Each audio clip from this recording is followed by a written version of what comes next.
Hi everyone, Sarah Batchelor here. I'm a teacher in the province of Alberta and it's Wednesday. So even though we are on a 2-week break from soccer, I still want to talk to you about some of the issues in education. And today I want to talk about a phrase that's thrown around a lot, but maybe we don't understand what it means if we're not in the world of education, and that is Maslow before Bloom. Right? Sounds cute. Sounds kind of like a catchphrase, right? Like I could put it on my wall, Maslow before Bloom, but it's much more than just teacher lingo.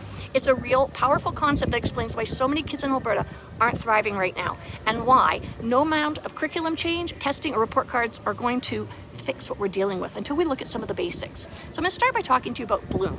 So Bloom's taxonomy is a framework for learning. It's kind of like a ladder, originally developed by a psychologist named Benjamin Bloom. It describes 6 levels of thinking from the basic to the most advanced. So starting at the basic level, once you master that, then you can move up. So level 1 rung on the ladder is remembering. So that's simply the ability to recall facts. 2 is understanding, so we can actually explain the ideas. 3 would be application, applying it and using the knowledge in new ways. 4th is analysis, being able to break things down to understand them. The 5th rung of this ladder is evaluation, so we're making judgments. And the 6th is the very top rung, and it's creating. So we can create original work using the ideas we've learned. And teachers are trained to help students climb up this ladder, from memorizing multiplication facts to writing essays, solving problems, debating big ideas. But here's the problem. You can't climb Bloom's ladder if you're stuck at the bottom of Maslow's pyramid.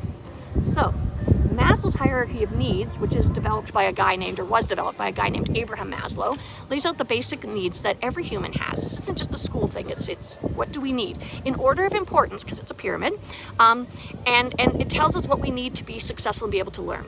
So before someone can learn, there's some really basic things that they need. Their psychological needs need to be met. They need to have food, they need to have water, rest, basic health.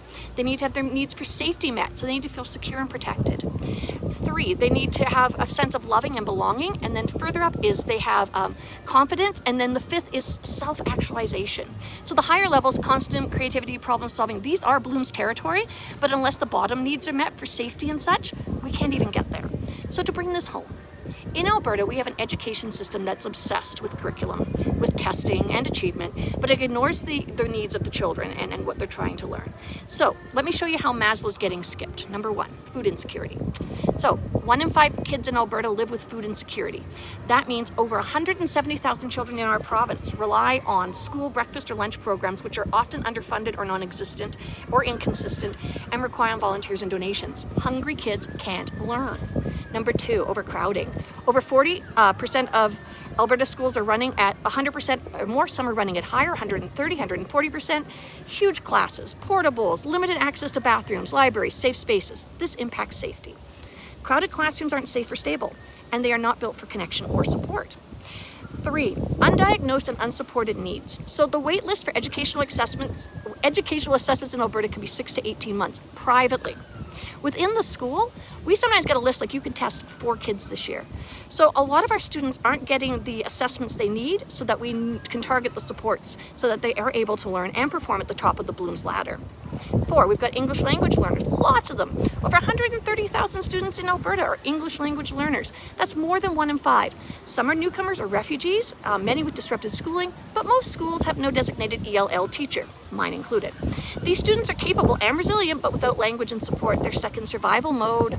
So there's no synthesis, there's no creation, right? And 5th, trauma and mental health. 1 in 4 youth in Alberta experience mental health challenges, but access to school counseling is inconsistent and non-existent. School-based mental health staff are stretched across multiple sites, or sometimes they're eliminated altogether. If a student is in fight, flight, or freeze, their brain is not even available to learning. So when teachers say Maslow before Bloom, we're not being dramatic.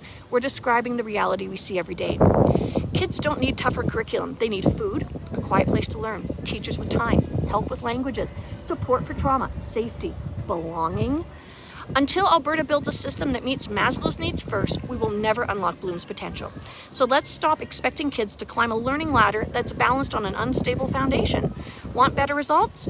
Feed the kids, hire the supports, shrink the class sizes, fund the mental health care, create classrooms where kids can feel safe, seen, valued, and ready. Only then will we get to Bloom. Thanks for listening. And if this resonates with you, please reach out to your elected officials and your schools and let them know that this is important to you. As teachers, we have your kids back, which means we have yours. Thank you.